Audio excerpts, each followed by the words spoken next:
사도행전은 예수 그리스도의 성천 이후에 약속하신 성령의 강림과 성령을 받은 제자들이 주님의 명령을 따라서 땅끝까지 복음을 전가한 사도들의 행적 중심으로 기록된 성경입니다.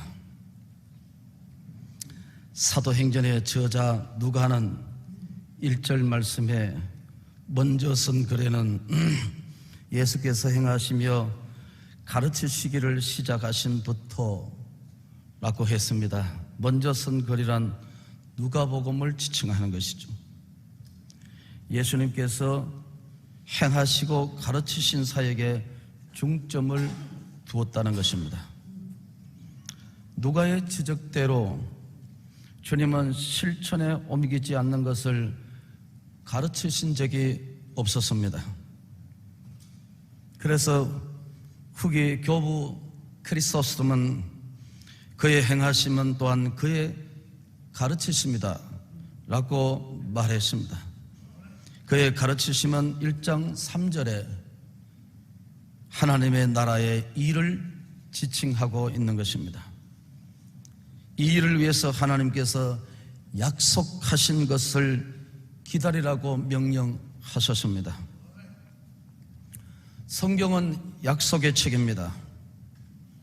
이 약속에 대해서 예수께서 누가복음 24장 49절에 볼지어다 내가 내 아버지께서 약속하신 것을 너에게 보내리니 너희는 위로부터 능력을 입혀질 때까지 이 성에 머물라고 했습니다.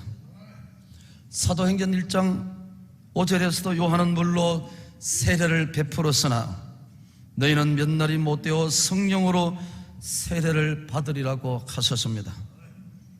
성령 세례를 약속하셨다는 말씀입니다. 베드로는 좀 더 구체적으로 너희가 회개하여 죄사함 받으면 성령을 선물로 받으리라고 하셨습니다. 주님께서 약속하신 성령으로 교회가 탄생되고 복음이 전 세계로 확장되어 나갔었습니다. 찰스 피니는 죄인들이 회개하지 않는 것이 죄인인 것처럼 성도가 성령에 충만하지 않는 것이 죄라고 했습니다. 죄인이 회개하지 아니한 것보다 충만하지 않는 것이 더 큰 죄라고 지적하셨습니다. 120명의 성도들이 주님의 약속을 받기 위해서 예루살렘에 모였었습니다. 4절 말씀해 보시면 주께서 예루살렘을 떠나지 말고 내게 들은 바 아버지께서 약속하신 것을 기다리라고 하신 대로 제자들도 예수님의 모친 마리아도 예수의 형제들도 함께 모였었습니다. 이들은 하나님의 약속을 기다리는 일에 마음을 같이 했었습니다. 120명의 성도들은 신분과 연령과 출신이 다 달랐습니다. 그러나 그들은 성령 받는 일에 하나가 되었습니다. 여기에 모인 우리들도 출신과 배경도 나이도 사역의 현장도 각기 다 다릅니다.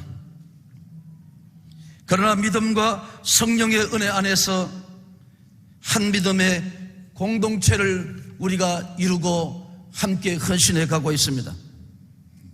하나님의 나라의 확정과 노회와 총회를 섬긴 일에도 하나가 되어야 한다는 사실을 저희들은 믿습니다.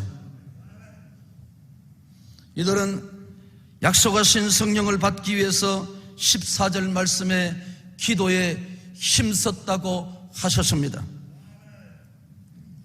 주경학자 로버슨은 그들이 응답이 올 때까지 기도에 집착했었다고 했습니다. 스코틀랜드의 메텔리는 이런 합심 기도가 초대교회를 이룩한 원동력이라고 했습니다. 누가는 성령에 관하여서 11장 13절 말씀에 너희가 악할지라도 좋은 것을 자식에게 줄 알거든 하물며 너희 하늘의 하나님께서 구하는 자에게 성령을 주시지 않겠느냐고 약속하셨습니다.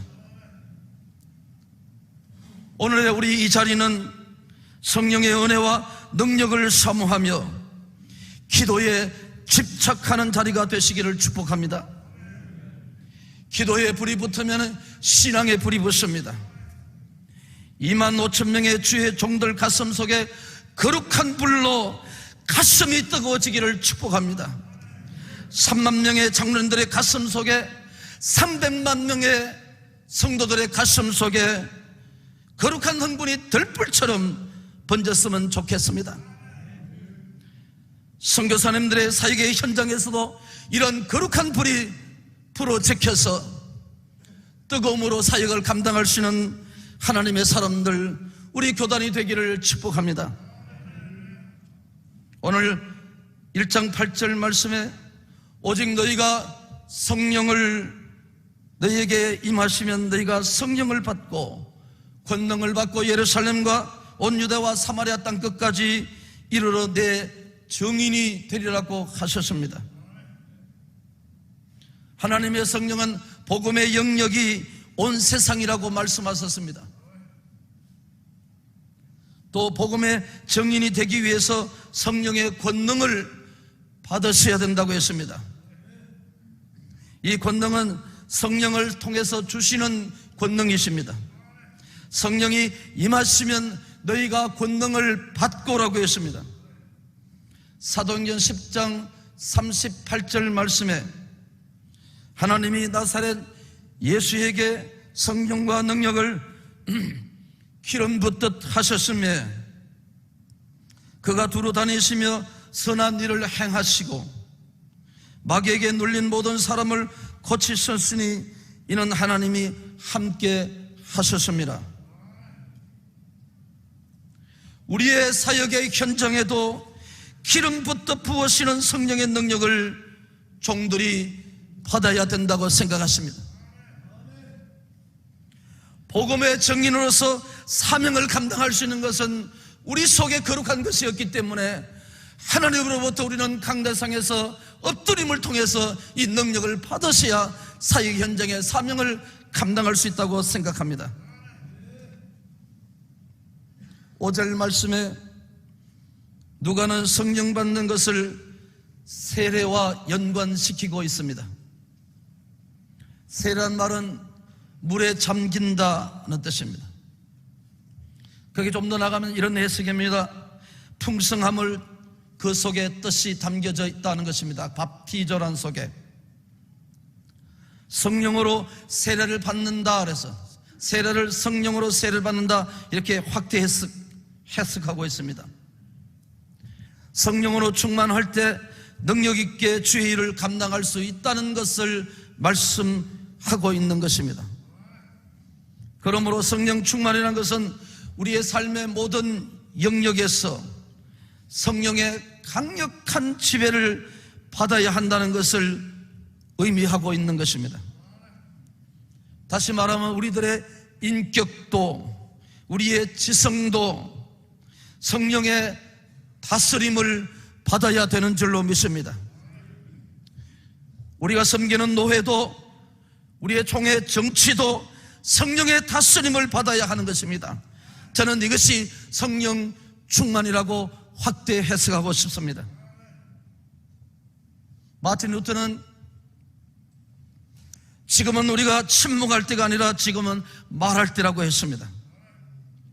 우리가 직면하는 코로나의 위기 상황 속에서도 우리는 복음을 외쳐야 하는 것이고 예배가 중단돼서는 안 된다는 사실을 마틴 루터는 강력하게 우리에게 지적하고 있다는 것입니다. 성령 충만과 죽은 영혼을 살려내는 그것은 오늘 여기의 말씀도 하나님 앞에 기도하는 것이라고 하셨습니다. 우리 교단은 프레이 어게인을 통하여서 기도 다시 강단마다 기도의 자리로 다시 채워져야 되고 강단에 올라가야 한다는 사실입니다. 기도는 성령 충만으로 이끄는 가장 강력한 무기가 되는 것입니다.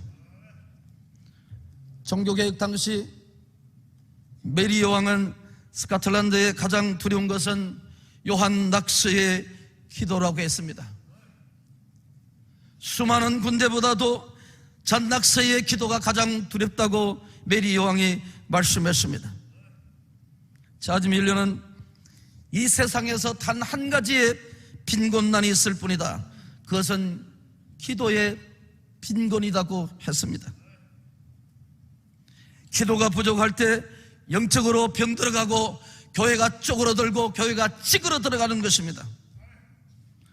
허물어져가는 1만 2천 교회가 종들의 기도와 강단의 눈물로 다시금 새로워지기를 축복합니다. 160개 노회가 죽은 영혼들을 힘들어하는 교회를 다시 한번 루학 성령의 강력한 역사가 부러지기를 소원합니다. 남극의 펭귄들은 혹독한 긴 겨울들을 지내기 위해서 일정한 대열을 갖추면서 모여들며 매서운 바람을 맞고 서로의 온기로 설한 북풍의 겨울을 이겨낸다고 합니다. 우리는 지금 한 번도 겪어보지 못했던 이 코로나를 통하여서 우리의 손을 서로 맞잡아야 하는 줄로 믿습니다. 지금은 울면서 무릎을 꿇어야 할 때인 줄로 믿습니다.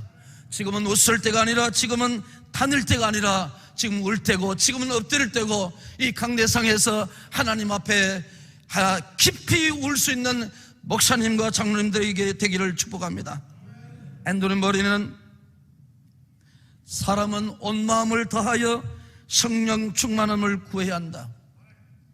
성령 충만하지 않고는 교회마다 하나님이 원하시는 대로 살고 하나님이 원하시는 대로 사역하는 것은 불가능하다고 했습니다.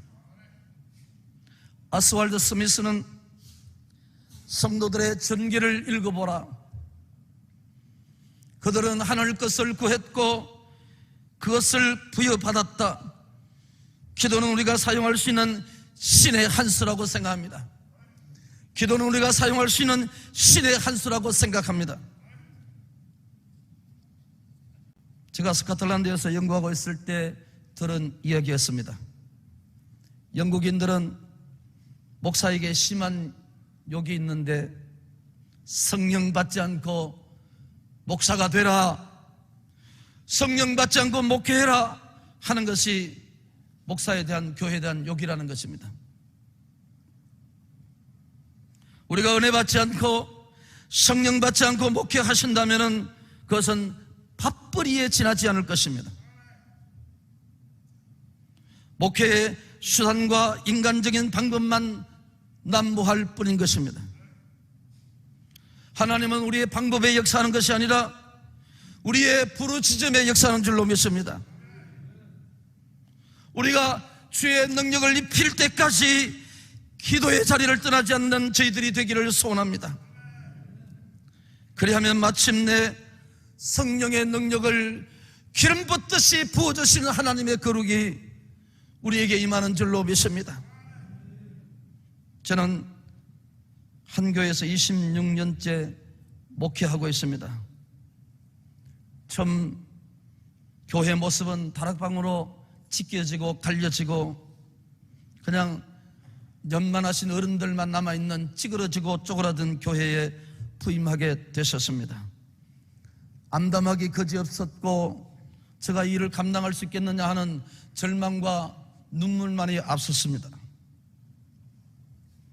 10년쯤 지났을 때 목회의 흥미가 떨어지고 저에게는 탈진 현상이 왔습니다. 모든 거 다 떠나버리고 그만하고 싶은 생각들이 밤마다 새벽마다 저를 괴롭혔습니다.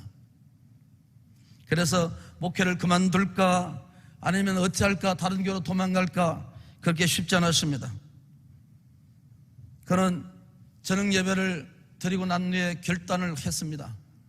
이렇게 해서는 목회할 수 없다라고 생각하고 주일 저녁 예배를 끝나고 난 후에 옷을 얼른 갈아입고 후배 목사님 한 분과, 후배 목사님 저기 앉아 계시는데요, 목사님 한 분과 우리가 산기도를 가자.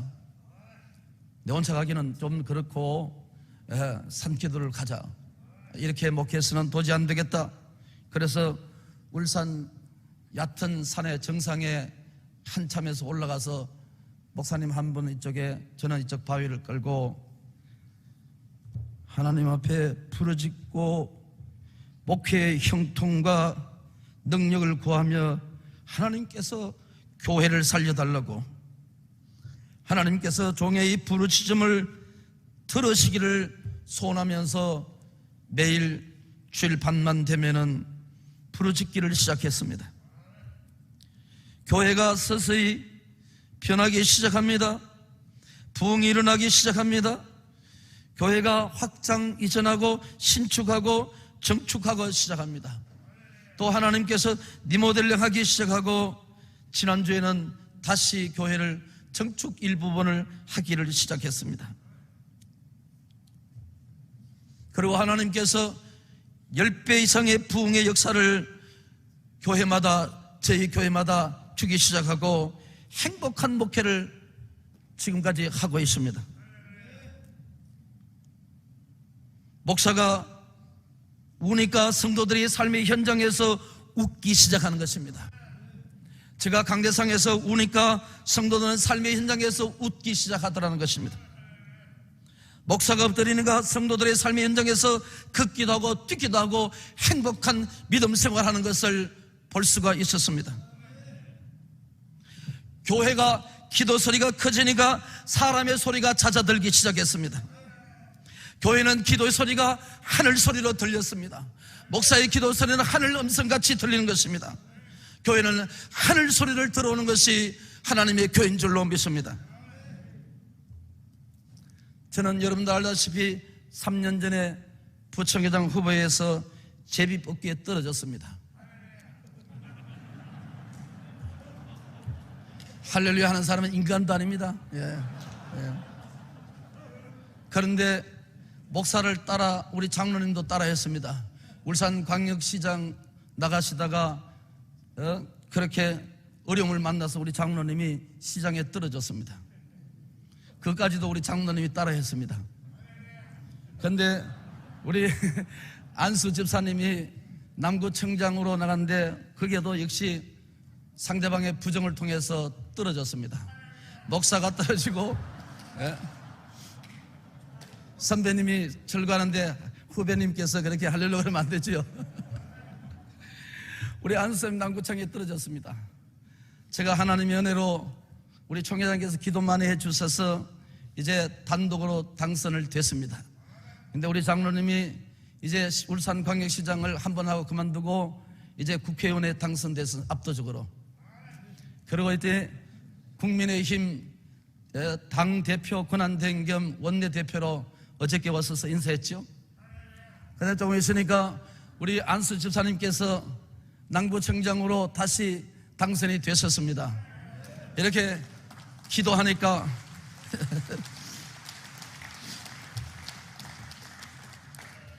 기도하니까 하나님께서도 회복시켜 주시고 우리 장로님께서도 다시 국회의원으로 회복되고 안수 집사님께서도 압도적인 표차로 당선되셔서 지금 충성하시면서 남구청장으로 헌신하고 있습니다.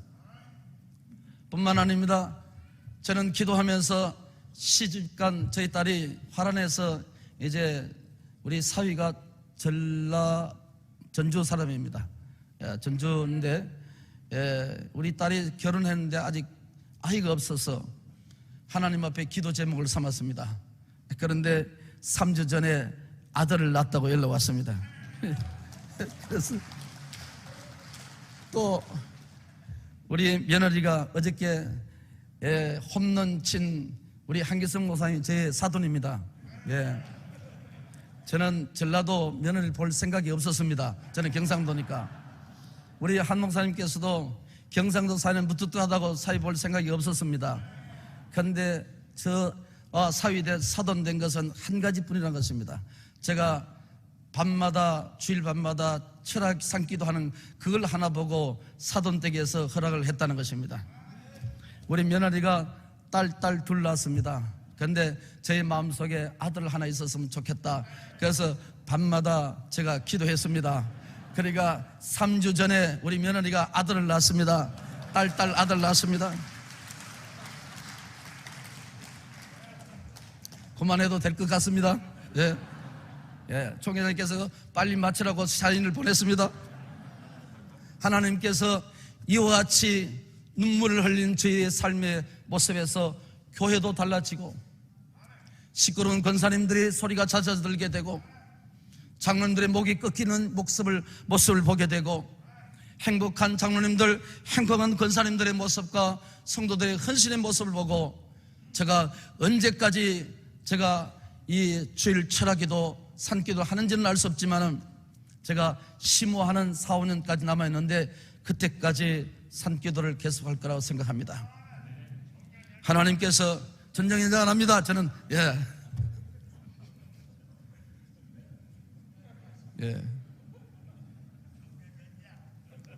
하나님께서 우리에게 약속하신 성령의 은혜, 저는 교회를 이렇게 생각합니다. 교회는 받으러 오는 것이다.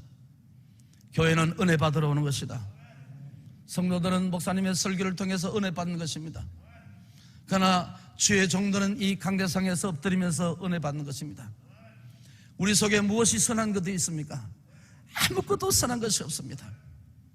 저는 우리 총회장님을 존경하는 면 중에 하나가 있습니다. 그렇게 시골에서 있으면서 그렇게 대교회를 이룬 그 모습입니다. 저는 야간 고등학교를 다녔습니다.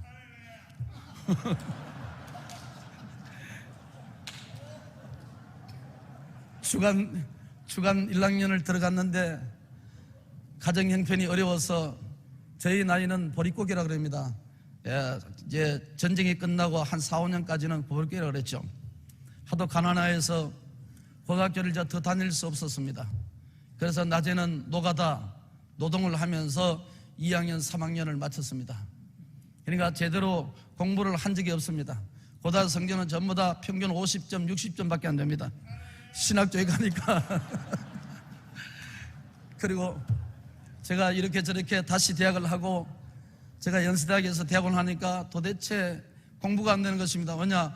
고등학교 과정을 제대로 공부를 안 했으니까 그렇게 고생했습니다. 다시 스코틀랜드 아버딘 대학에 가서 공부를 했는데 고등학교의 과정이 그렇게 기초가 중요한 것입니다. 죽을 고생하면서 공부했지만은 저는 PhD를 거기서 못하고 한국에서 계명대학에서 마쳤습니다. 여러분, 우리 속에 선한 것이 없기 때문에 하나님 앞에 끊임없이 받지 않으면 이 일을 감당할 수 없다고 생각합니다. 종도는 이 강단에서 하나님 주신 신령한 은혜와 신령한 능력을 받아야만이 이것을 감당할 수 있는 줄로 믿습니다. 우리가 충만하면 교회가 충만합니다. 우리가 울면 장로님들이 웃습니다. 우리가 엎드리면 장로님들이 엎드립니다. 우리가 눈물을 흘리면 하나님의 교회가 부흥될 줄로 믿습니다. 찌그러든 우리 교단, 쪼그라든 우리 교단을 다시 한번 살릴 것은 누구에게 있는 것이 아니라 목사에게 있는 것입니다. 장로님들에게 있는 줄로 믿습니다. 각 교회 돌아가서서 다시 한번 프레이 의견합시다. 기도 다시 강단 다시에 하나님 앞에 살려서 우리 교단을 다시 한번 세계적으로 멋들어진 모습으로 보이는 그런 역사가 있기를 예수의 이름으로 축복합니다. 하나님 아버지, 지금이라도 울고 지금이라도 영혼 붙들고 가슴을 칠 수 있는 저희들 되게 하여 주시옵소서. 교회는 장로님 문제 아닙니다. 권사님 문제 아닙니다. 성도가 문제가 아닌 것입니다. 오늘 주의 종들이 엎드리지 아니하고 주의 종들의 생명 붙들지 아니하고 재단불 붙들지 아니하는 저희들의 문제임을 철저히 깨닫고 다시 돌아가서서 영혼 붙들고 철하고 금식하며 산기도하며 울 수 있는 저희들 되도록 성령께서 함께하여 주시기를 원합니다. 환경의 문제가 아닙니다. 조직의 문제가 아닙니다. 지역의 문제가 아닌 것입니다. 건물의 문제가 아닌 것입니다. 하나님께서 부어주시는 성령의 은혜를 통해서 다시 한번 우리 교단의 부흥의 역사를 새로 쓰는 하나님의 축복이 있게 하여 주시옵소서. 아버지여, 다시 한번 눈물을 주시고 다시 한번 생명을 사랑하는 마음을 주시고 다시 한번 무릎 꿇을 수 있는 하나님의 사람들 되게 하여 주시옵소서. 이엠밤주는 천국은 걸어서 가는 길이 아니라 무릎으로 가는 나라라고 했습니다. 주여, 무릎 꿇게 하옵소서. 눈물 흘리게 하옵소서. 주의 앞에 절하며 생명 붙들고 기도하는 그런 성도들, 심령들, 주의 종들 되게 하여 주시옵소서. 할렐루야. 예수님의 이름으로 기도하옵나이다. 아멘. 감사합니다.